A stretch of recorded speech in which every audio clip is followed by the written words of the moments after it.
5 of them, 3 of us. Hardly seems fair. Maybe we should give him a chance to surrender. Excuse me, but there's 4 of us. Pathos, worthless, and arrogance. Hello. Nice to meet you. Pleasure. Now, we're prepared to resist you. Walt Disney Pictures presents the story of the greatest heroes who ever lived. Long live the Musketeers! It was a time when danger was irresistible. Did I miss anyone? King's life is in danger. We have work to do. 1,000 gold pieces on each of their heads, dead or alive. I prefer Dead.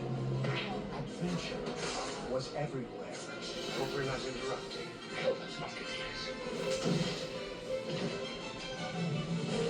Okay. In the middle of a cave, Porthos! And friendship You're right. Something red. was the greatest weapon of all.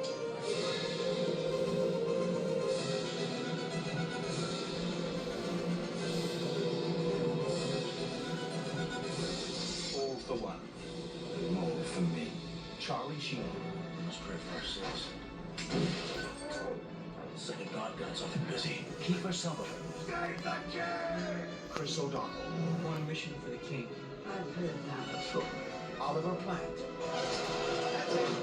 Next time you drive. Tim Curry, Snap of my fingers, and you could be back on the block where I found you. and Rebecca De Mornay.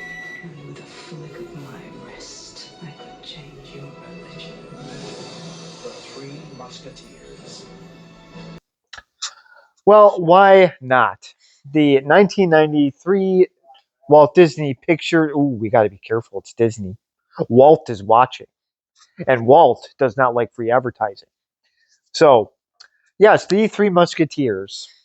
If the 1993 movie, so hey, why not stick with the 90s? They work so well. And this movie's not really talked about a whole lot. So, yeah, why not review it? It could be weird and it could be fun. And I finally actually saw this movie this year. So I did actually look up a couple of reviews on it. I liked most of them. So I will review it right after this. Wrestling buddy, Big Boss Man, and Jake the Snake Roberts. Clunk 'em. Wrestling buddies want to be your buddy. Buddy, what's going on? Nothing, officer. Buddy slam! Who's the wise guy? Big Boss Man! Murphy. What's going on? Nothing, Sarge. Big Boss Man and Jake the Snake Roberts, the newest WWF wrestling buddies from Tonga. Each shows every week. Well, let's hope this commercial doesn't get cut. These were actually pretty cool, even though I never had them. These were the very, very heavier than they look wrestling buddies. So I figured I would put a fun commercial. I believe this was the second series of the Wrestling Buddies. I believe these were the $1 Million Man and the Big Boss Man. The first ones were the Ultimate Warrior, Macho King, and Hulk Hogan. So, moving on to the Three Musketeers, which I never saw in theaters. I know my dad fooled around with seeing the movie, but that none of us really actually took the charge to actually see it. So I didn't really know what the story was, and still really don't. I've never actually read the novel by Alexander Dumas. There's a book on this stupid thing. It was written years ago. This, of course, has taken place in 1625 France, and this is King Louis VIII. When I first saw him in this movie, I laughed because it is a kid playing the king, which you think of king, you might think of Henry VIII, a really big overweight guy, and just eating the castle buffet. But this guy not so much, and it's a good thing the Queen is strong in this movie because he's not at all. So now to since I've already trashed the king 2 seconds into my video, he's I don't really know anything who even plays the king. I know it's Hugh O'Connor, and he was in some movie called My Left Foot. So I figured I would. Yeah, I read that. I kind of laughed at that too. He wasn't a big. I don't know why I even started with Hugh O'Connor. He was like maybe like the 12th actor on the list. but here we are. I'm starting with Hugh O'Connor. Yes, and he was in the movie Chocolate. A lot of people heard of that one, and he was in uh, the Poisoner's Young or something. This is what he's known for. I never heard of that one, and I certainly never heard of My Left Foot. So, so that is Hugh O'Connor. Why I so so now that we're actually going to get to the names that matter. So we do have Charlie Sheen. He actually plays. Well, he was a big name at this time as an actor. Yes, as a person, he's got the Brett Favre thing going for him. So he plays. I believe you pronounce it. I'm already having trouble saying it. It's You need to look. I don't need to look. I don't think it's going to matter. For some reason, I can't get the name out. I can't get it out.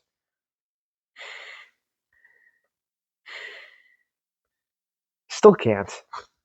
All right, so Charlie Sheen is Aramis. If I mispronounce that, I'm sorry. I can't get the names out for whatever reason. I'm struggling with it, and I don't know why. And Oliver Platt, he plays Porthos, who is a very fun character. Actually, let me go back to Charlie Sheen's. I can't believe I didn't even he tries to use religion to get girls. So his character is pretty much spot on. The one reviewer, I believe it's Old Rant, I think that might be it. I actually just looked at it, and he said that Charlie Sheen wasn't in Two and a Half Men yet, which is true. But the other roles he was in, he was known for going after married women. He did that in Major League, even though it was by accident. And in this movie, it's the same thing. It's by accident. He ends up with a woman that is married. So he has done this in other movies. He tried to make a pass at Michael Douglas's wife in the movie Wall Street. So he's always played this kind of role. This is nothing new to Charlie Sheen. Now, in this movie, I have to say this is one of the gripes I have with him is his character in this. I just don't buy him as a musketeer. I'm not saying he was bad in the role. Maybe I wish it was written better, or maybe I just wish they got somebody else to play it. I don't know. For some reason, he's the only one that just didn't really suit well with me as a musketeer. And then we have Kiefer Sutherland, who plays Athos, and normally he plays a bad guy. So I did not know how he was going to do in a good guy role. And I was shocked. He actually, I shouldn't be surprised. He nailed it. He did very, very well. He's caught drinking. Yes, Who's that? Kiefer Sutherland. Yeah, that's what I just said. He was he was in the movie Stand by Me. He was the bully in that movie. He played a really nasty part in A Few Good Men. Nope. Never mind. He played a nastier part in A Time to Kill. Nope. You've seen that. I have. Yes. Oh. He was one of the Ku Klux Klan members. Oh, okay. And then, oh yes, and then Oliver Platt, he plays Porthos, and he is also in this. He was in A Time to Kill with Kiefer Sutherland. And he kind of plays in a way. Somebody said that Oliver Platt never really played a ladies' man. Yes and no. He kind of did in A Time to Kill. You never saw him with women, but he had 4 or 5 wives. Well, he got divorced a lot, and he was a lawyer, so at least he didn't have to spend that much money on his divorces. So, and Oliver Platt was in Doctor Dolittle. You've seen that, right? I said it. Okay, well, he was kind of a nasty character in that. Oliver Platt, I think, is a pretty good actor. I know somebody did compare Oliver Platt to being Mr. 90s, and somehow they stuck Patrick Swayze in being Mr. 80s. I think Oliver Platt is a much better actor than Patrick Swayze. Okay, I still don't know who that is. Patrick Swayze? No. Oliver Platt? Yeah. He was in Chicago Med. He was the psychiatrist in Okay, we that. should have started with that one. Then Why would I start with that? But then I know who you're talking But he about. played main characters in these other movies. That I never watched. Well, he was also in Flatliners. Oh, with Kiefer Sutherland. I forgot he was No, in did that. not watch it. You don't want to. It's very forgettable. It's very bad, and it's Didn't kind of they a remake shame. that movie? They should have never made it, and they really should have never remade it for that matter. I don't even want to know what actors they put in there because the first movie they had a very good cast. It was just poorly written and poorly directed by Joel Schumacher. Okay, you're getting off topic here. Next. Well, you asked. Well, I'm not done with Oliver Platt. He was also in Lake Placid. He was also in Ready to Rumble, which I wish I never saw. And in this movie, he is I guess he could be the comic relief. So I went through all three of the Musketeers, and now we have the want to be Musketeer. And I really hope I get this name correctly because I know what it said on the DVD and the movie that I watched 3 times last week, and I'm still having issues with the names, and I don't know why. I believe it is D. Artangian, and he is played by Chris O'Donnell. Who's that? Oh, I meant O'Donnell. Who's I am that? so sorry. But wasn't he Robin in Batman and Robin? Oh boy, we're starting out with a doozy, but yes, yes, he was. He was in Batman and Robin. He was in Batman Forever. He's in some crime show too, and I forgot the name of it.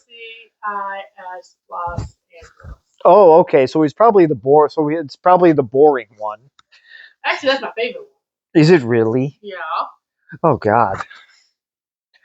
So Chris O'Donnell, he was also in Mad Love, which I never saw. Scent of a Woman, I believe I just read. Vertical Limit, which I didn't care for too much.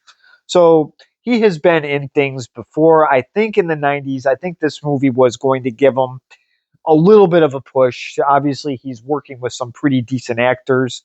Oh, yes, and he was also in an episode of Two and a Half Men where he plays a transgender, one of Charlie Sheen's friend. Oh, wait a minute.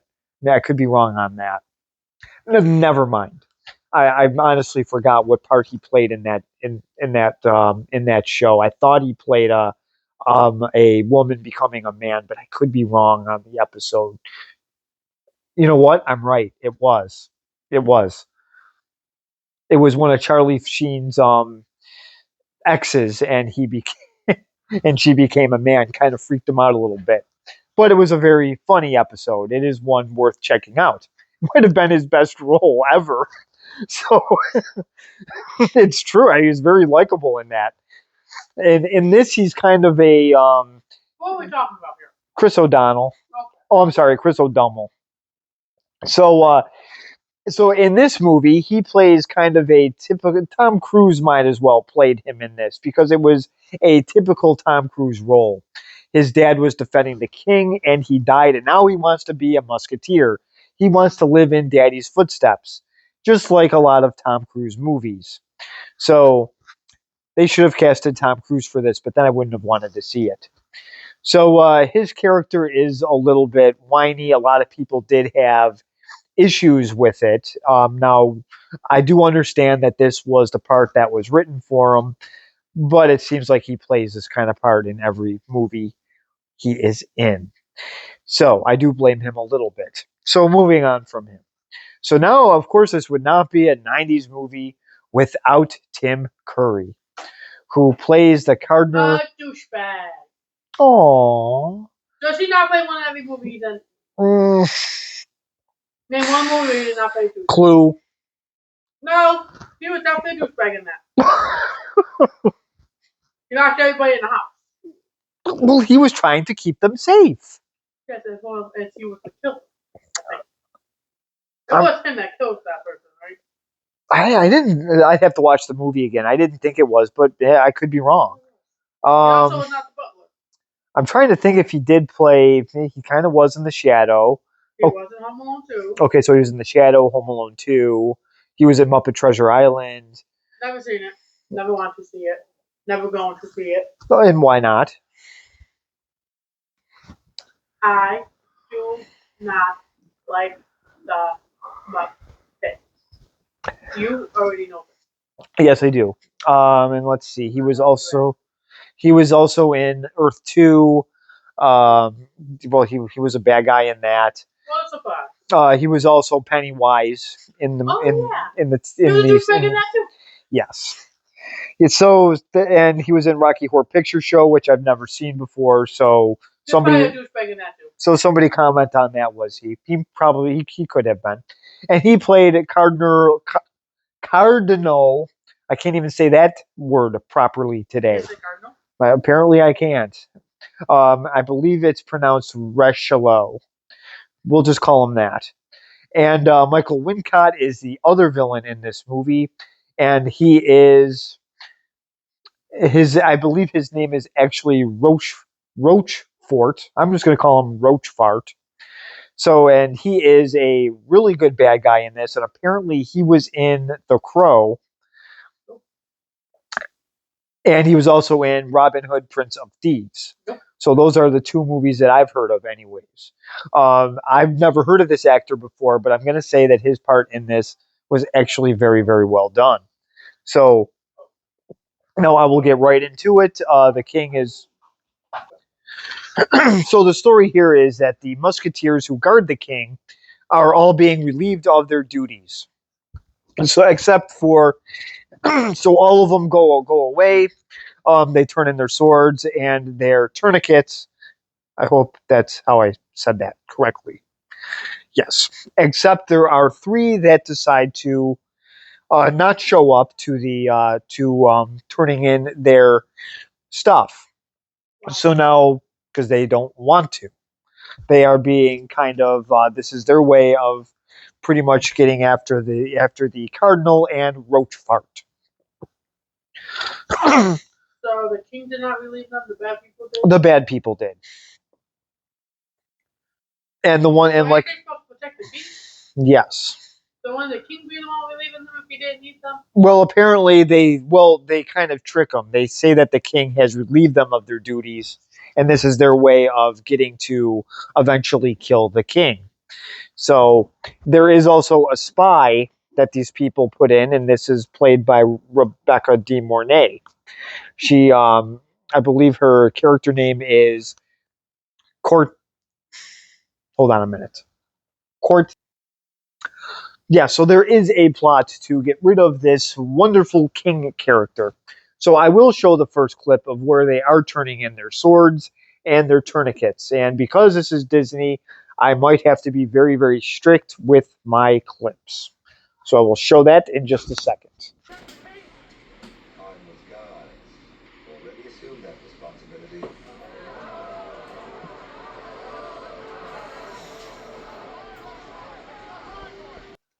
Well, this is going to be a very interesting start.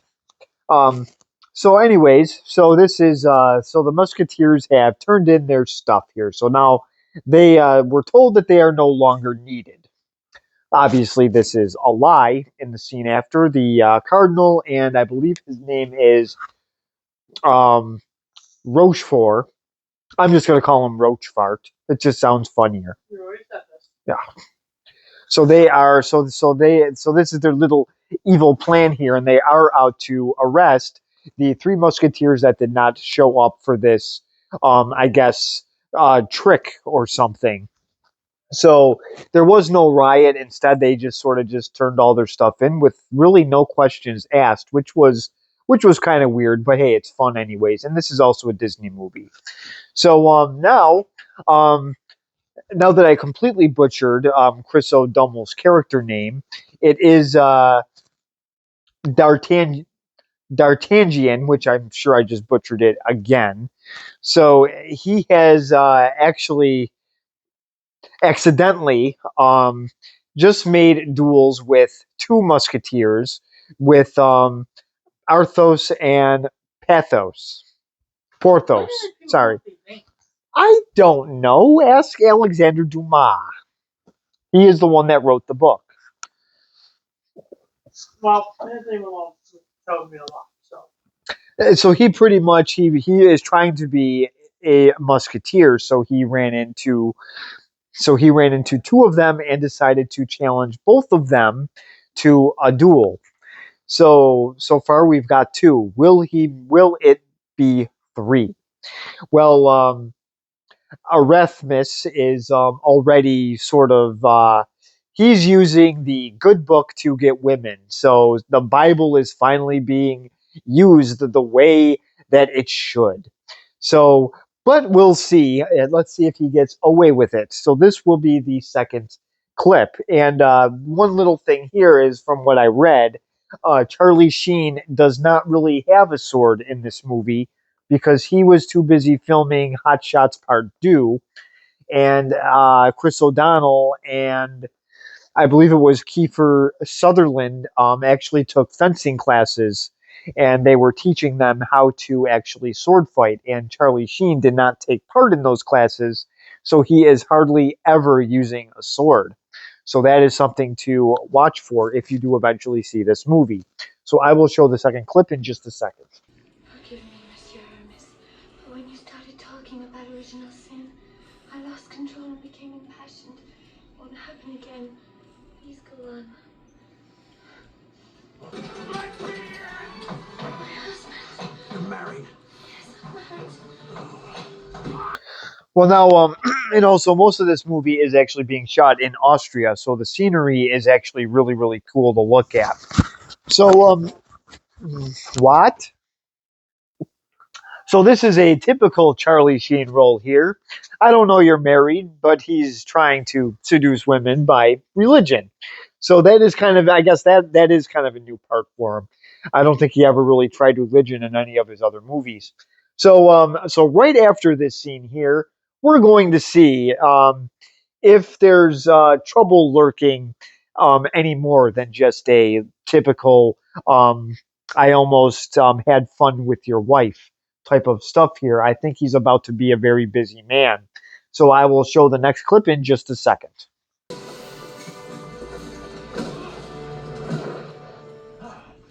Thank you.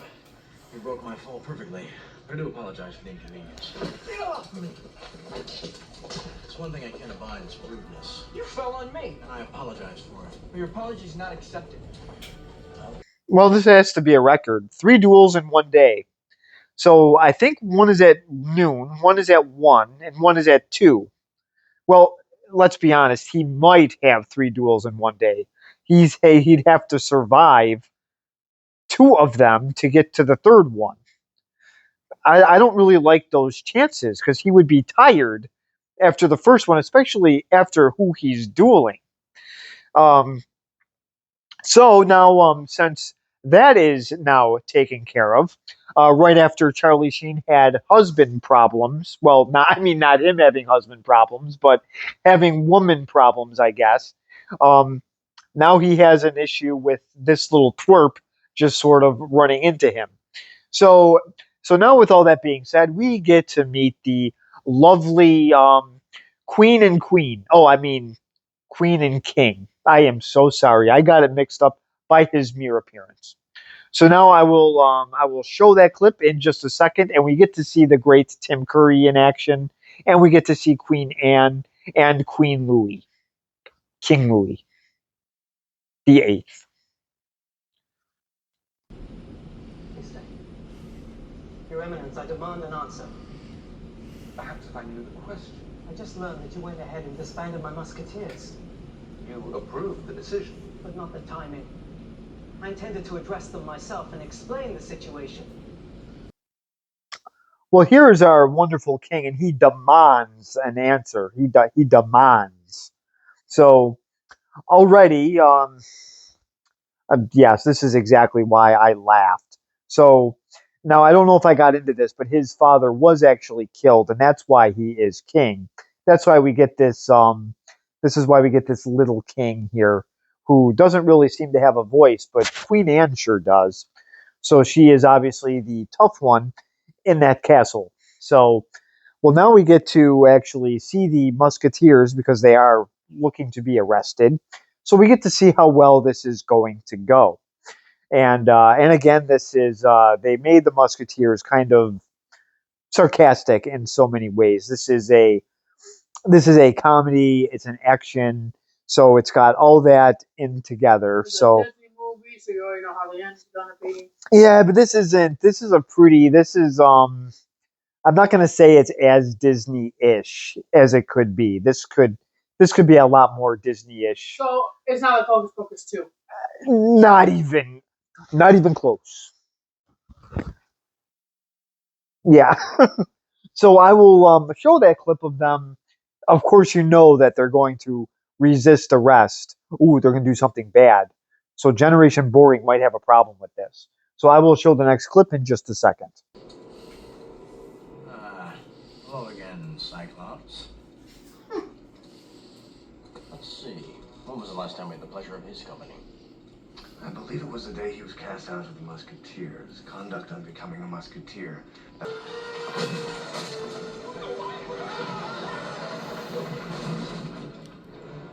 Did I miss anyone? Congratulations, Porthos. Well, obviously they are resisting arrest. I did like the little. I actually did like the lines in this. This being a Disney movie, it's clean humor, but I think it's kind of creative humor at the same time. So this is Charlie Sheen making a comment about Roach Fart being Cyclops. I thought that was kind of funny. He's got the little eye patch, so he's got one eye. That's for those who don't know. That's Cyclops, only a one-eyed creature. So and then and then Porthos comes in and pretty much he just yes. Yes, he cuts the chandelier and it goes right on those little flunkies. I'm going to call them the guys with the um, red, whatever you want to call them. I forgot what the tourniquet. That's it. That's it. For some reason, I just cannot talk today. This is what happens when I work mornings. Or get 3 hours. I got more than 3 hours, 3.5 tops. So, so again, You got up at 3:45 and then you go back to 1 o'clock. So check through that lesson. well, now that everybody knows my sleeping patterns and that and that it needs work, um, somebody, Chris O'Dummel has a duel, and I'm going to say his name because I still cannot say his character's name for whatever reason. Or something like that. We're going to go with D'Artagnan. I know I'm going to get corrected on this, and somebody's going to have an issue with me butchering the names, but that's fine. I can at least own up to Well, they it. could type it, but he got married because Somebody's gonna be a wise person and somehow pronounce it. So now we get to see how this duel is going to go. Will he just have one, or is he somehow going to get all three? We will find out in just a second. Athos, you cannot fight this boy. Why not? I'm fighting him. Not until 1 o'clock. I have a duel with him too. Not until 2 o'clock. Let's get on with it then. We don't want you to be late for your future engagements. You're a musketeer? Are all musketeers? You choose your opponents well. Or should I say foolishly? I've been looking all over for you. Well, this was going to be a duel that did not turn into a duel. So they were getting ready, but then the wonderful king's flunky guards decide to show up and try to spoil the party, and there ends up being a nice little action scene here with swords. Charlie Sheen does do some sword work in this movie, but I don't know if you can tell, it is a little bit sloppy. It's not as clean as Kiefer Sutherland and Chris O'Donnell. So this is a pretty cool action scene here. There's not too much overacting. It's kind of a nice scene. There's no unnecessary gore, and there aren't any tights, capes, and lasers either. So that is kind of nice. Again, this is 1625. So this scene here was pretty cool, and D'Artagnan, I think that is his name. He does end up getting captured. He overhears the Cardinals' plans. So because he hears this, they are going to. The only way that they are going to save his head is that if he gives up the Three Musketeers, and he doesn't do that. So he is going to get his head chopped off, something that the King Louis family ends up being very accustomed to.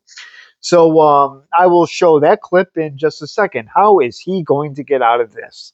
Well, let's find out.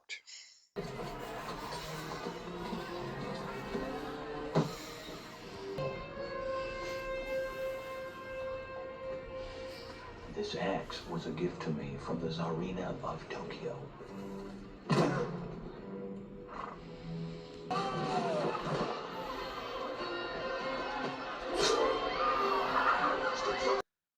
Well, he gets out of trouble here. So I did actually like this scene here because I'm actually going to do a clip where it gets a little bit deeper in. They end up taking the wonderful carriage here. So they do, I guess, Grand Theft Auto without the car. So yeah, yeah, yes, Grand Theft Horse and Carriage. So I did actually enjoy this scene here. I did like how Dar D'Artagnan's friend, D'Artagnan's friend. I got it right twice.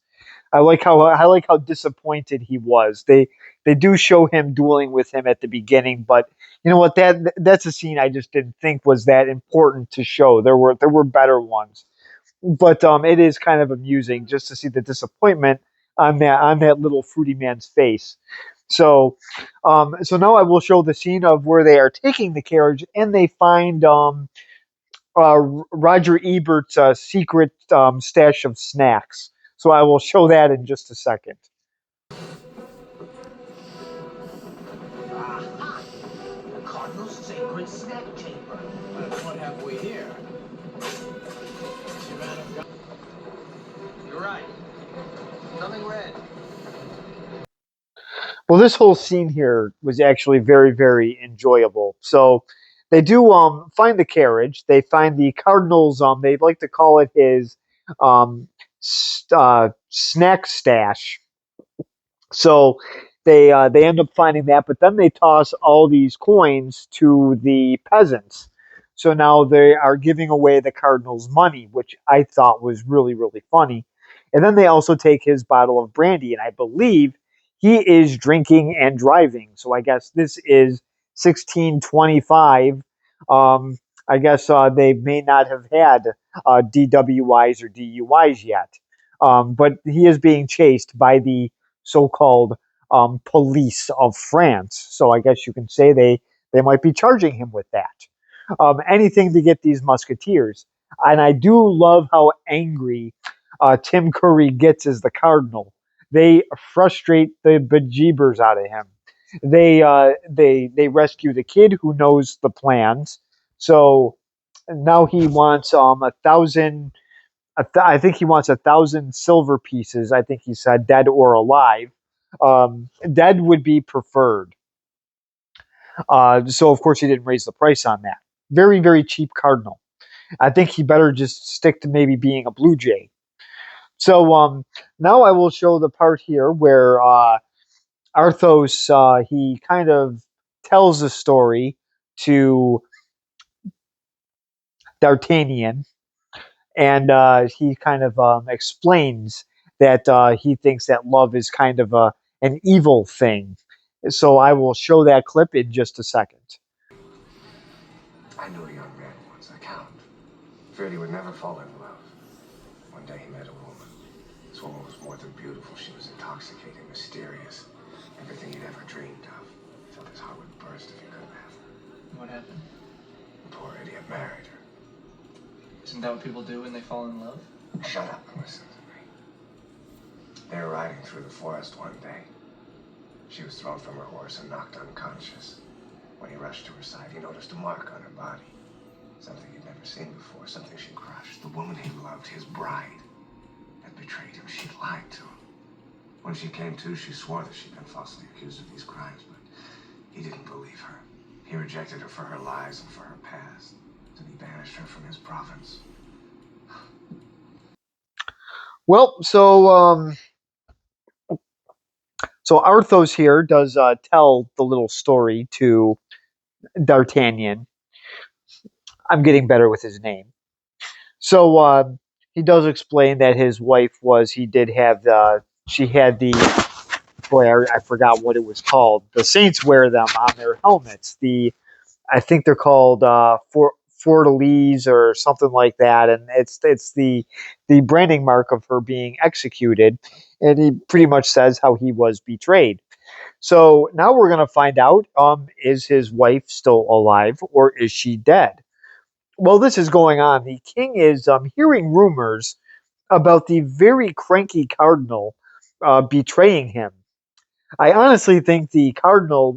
I think the only thing that would make that guy happy right now is if he became a rumpologist, and that would actually be kind of amusing. But right now, the king needs just some fantasy cards to help him relax because he is a very uptight little fellow right about now. So now he got captured again. So Chris, you just want me to butcher. You just want me to keep butchering his name. I know D'Artagnan. And we don't know what is Chris O'Donnell doing. Acting classes would actually help him. Maybe not. Um, so, anyways, we get to see him fight with this wonderful lady, and he just keeps getting captured. I don't know why this. I mean, he just doesn't learn his lessons. So, so now he is now fighting with the lady, which is so rude. So we will find out what happens here. Let me show the clip in just a second.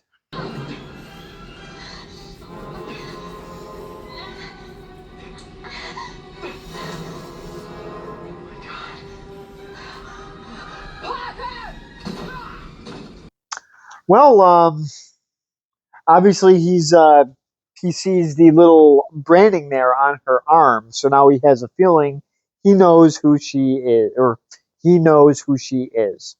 So now I'm not going to actually say what happens to her. So I'm sorry. You're going to have to find this out for yourself. I believe you can stream this on Disney Plus. I'm almost positive. Now Disney Plus is getting a lot stricter with things as well. So I'm finding out. So now I will show the final clip, and we're going to see what happens to this wonderful king. And let's see if the cranky cardinal is he going to win or is he going to lose? So I am now going to show the final clip of the wonderful young King Louis the Eighth at his finest. So I will show that final clip in just a second.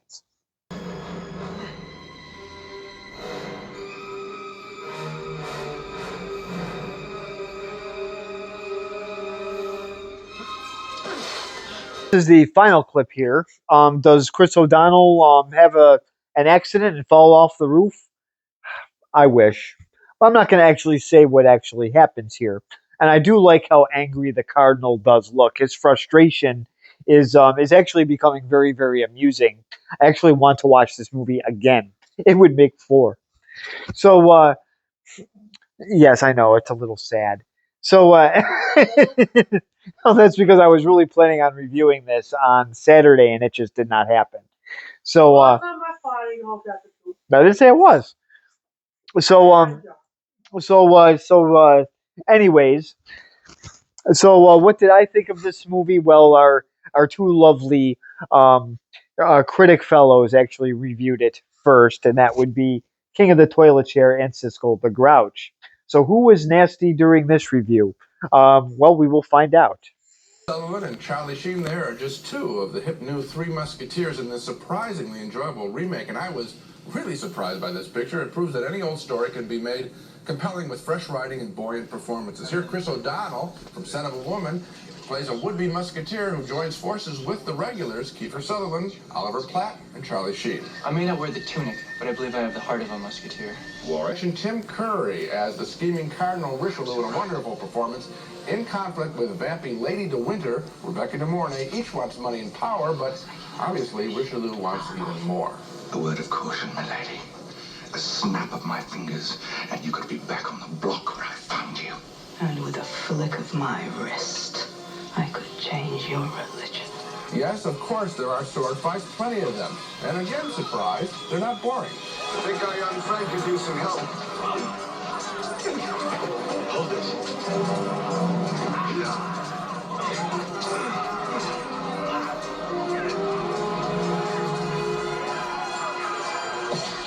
Version of the Three Musketeers is not a major film, but it's a whole lot more enjoyable than, let's say, that dismal Robin Hood remake with Kevin Costner that was so popular years ago.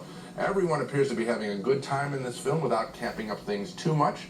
Paid attention all the way through, and boy, I did not expect to. Well, I knew I disagreed with you when you said you liked this film, but when you said that it was better than Kevin Costner's Robin Hood, I think you have taken leave of your senses, because You didn't like Robin Hood. no comparison You didn't between like the two films, though, because this movie is just it doesn't have the numbers. It doesn't interest me. The characters aren't. There's no drama. It's just people riding around on horses, sword fighting with each other. One for one, all and all for one. And Roger, I thought, first of all, costume dramas, I don't like them as a rule. They're very tough to get me involved. I thought this was light, fun, frothy, and I liked it just on that basis. And the costume, it was light. You didn't like it. It was light and it was frothy, but it wasn't fun. Oh, okay. When we come back in a Reverend New segment.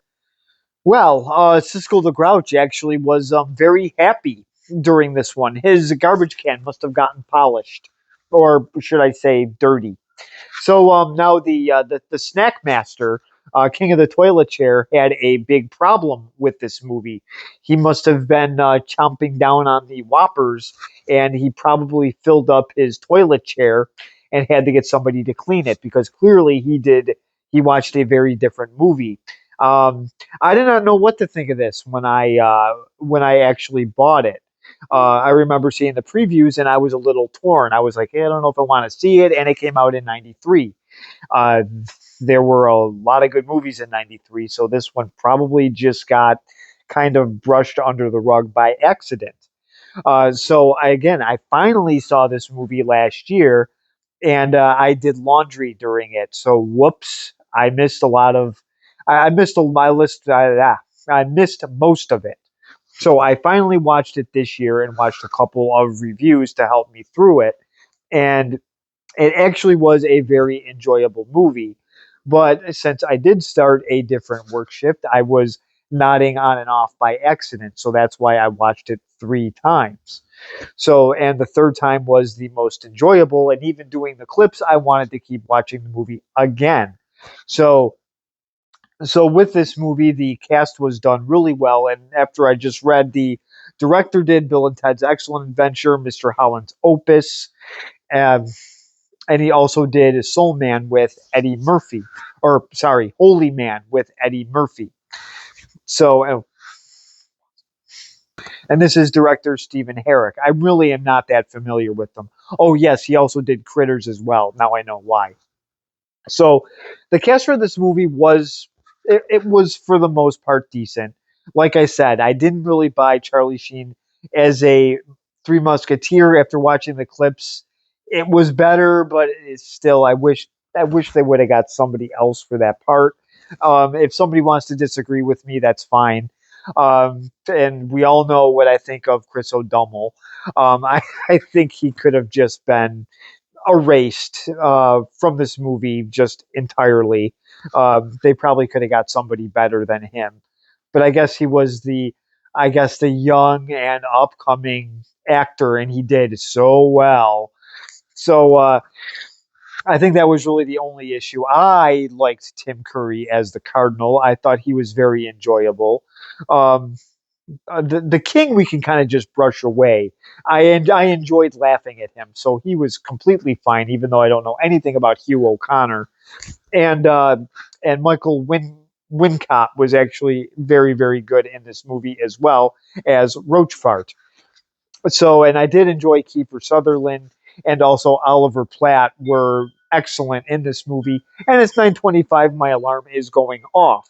It means I do have to eat dinner very soon. I'm having salad, so Roger Ebert will not be coming to our house. Sorry, there's not junk food.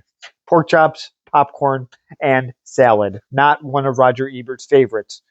He's eating a cake right about now. So, anyways, so getting back to the. He ain't eating nothing. Well, in the afterlife, he sure is. He's stealing Henry VIII's buffet. So, so anyway, so with the review here, I think I left off with the cast. This was actually written really well. The comedy was done well. The action scenes were done well. And I guess the cinematography was done really well as well. This was a fun movie to look at. The visuals were fantastic.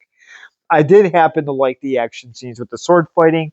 I know that there weren't any real neat little special effects. These were actual sets, which made it pretty cool. And they were also filmed on site instead of a stupid studio. So now, with my actual grade here, I am going to give it, I guess, my very popular B plus. I'm not going to give this an A. It's not quite there, but a B plus, and it's a very enjoyable watch. I do highly recommend seeing this movie. Um, Especially if you are having a family movie night, this is a movie to watch. So definitely check this one out. Like I said, I believe it's on that nasty streaming service, Disney Plus. I believe it is on there. So I do recommend watching it. So please comment below, subscribe, and thank you very much for watching.